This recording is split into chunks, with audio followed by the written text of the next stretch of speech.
predation involves two different organisms in a positive-negative interaction. So one organism benefits while the other organism suffers costs.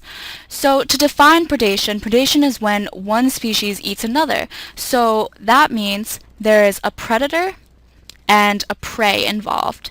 So the predator is the one that eats the other species, while the prey is the one that's being eaten. So here's an example, like the lynx, which eats the hare.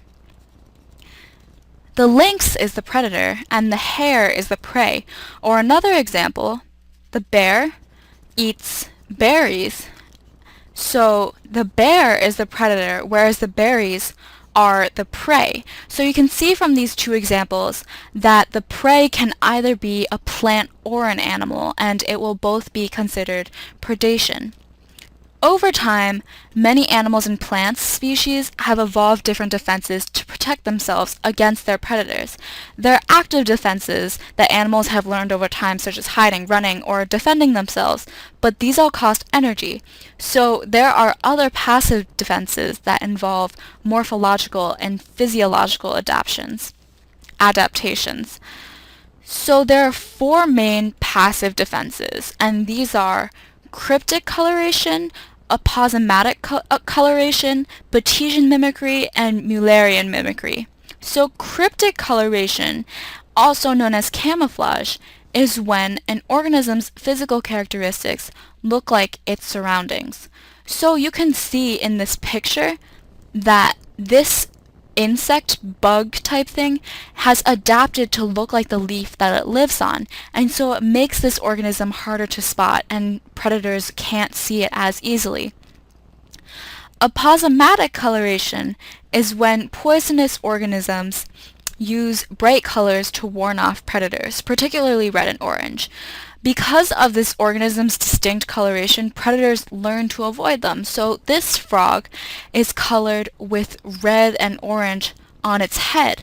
And so predators learn after a while that these frogs are dangerous because they contain poisons, and they learn to avoid anything with red and orange. So then there are the two types of mimicry. Predation mimicry is a copycat type of coloration.